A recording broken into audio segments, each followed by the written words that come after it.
Fefito, Adriles? Concordo no principal. Eu acho que toda forma de censura é deletéria. Agora, não existe maneira de não incutir algum tipo de ideologia nesse assunto. Sabe por quê? Não existe ciência exata, ao contrário do que algumas pessoas dizem, em relação à natureza humana, e a sexualidade, a construção de gênero é uma. Primeiro, essa frase realmente é equivocada. As pessoas nascem biologicamente homens e mulheres. Mas isso suscita uma série de contradições e confusões ideológicas em relação à construção de gênero. A ideologia de gênero, por si só, ela estabelece esse tipo de confusão. Ela coloca, ela pega a exceção pela regra, entendeu?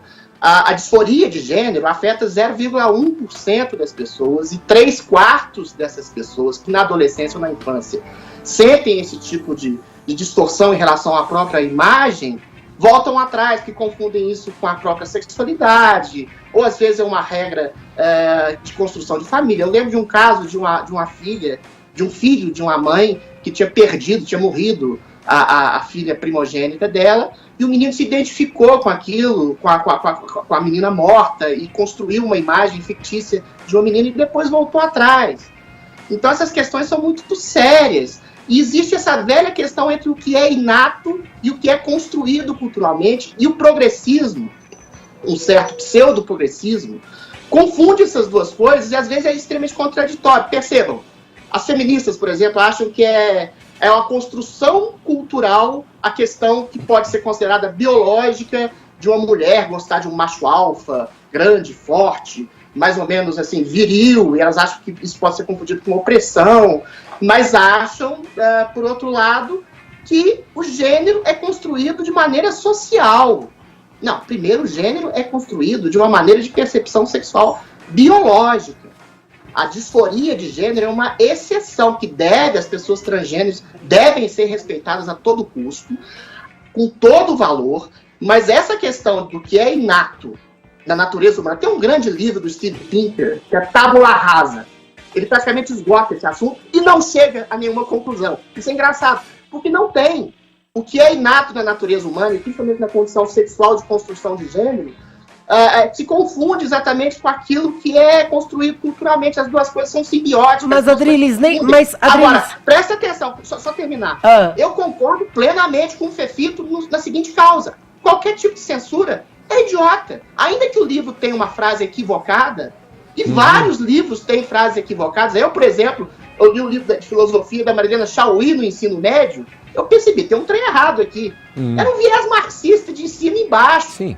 Mas isso deve ser aglutinado a uma esfera de dialética, de diálogo, de percepções diferentes de mundo. Sim. Por isso, quando eu fui na PUC, também só li textos marxistas de identidade de gênero, etc. Eu comecei a contestar e buscar outros livros liberais. Sim. A decisão do governador é equivocadíssima no sentido de censurar um tipo de percepção subjetiva da realidade.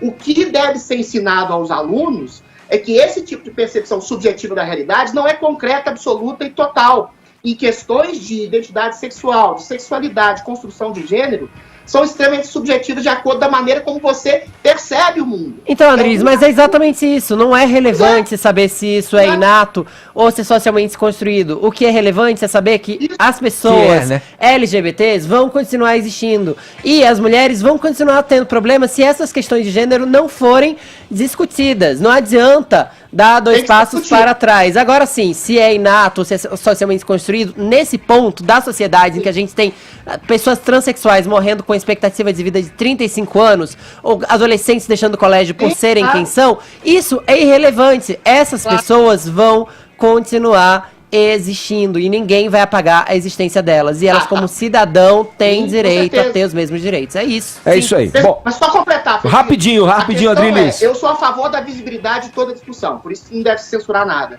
O que é perigoso é você, no afã de ajudar alguém, é você acabar atrapalhando. Eu acabei de dizer de um caso aqui, de um menino que quase que fez transição de sexo por uma percepção psicológica falha. Eu lembro que havia uma época... Rapidinho, Adriles.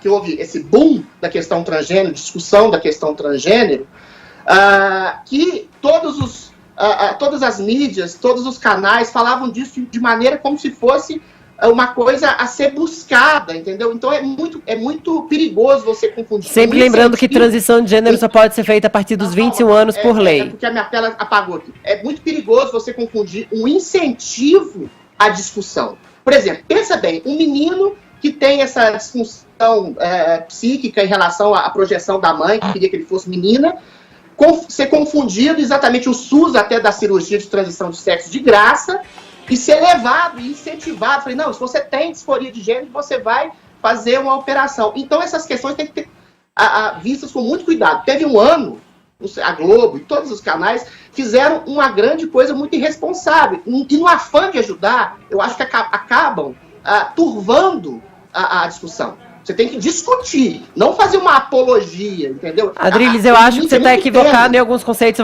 só vou te dar duas coisinhas para você pensar depois. Ué, gente, a transição, segundo. A transição de gênero só pode acontecer depois de 21 anos nesse país. Nem todo mundo que decide fazer transição de gênero precisa se operar. Eu acho que esse é um material para você pensar. A gente volta a esse assunto, porque assim, sempre volta esse assunto numa hora e depois. A gente precisa girar, desculpa.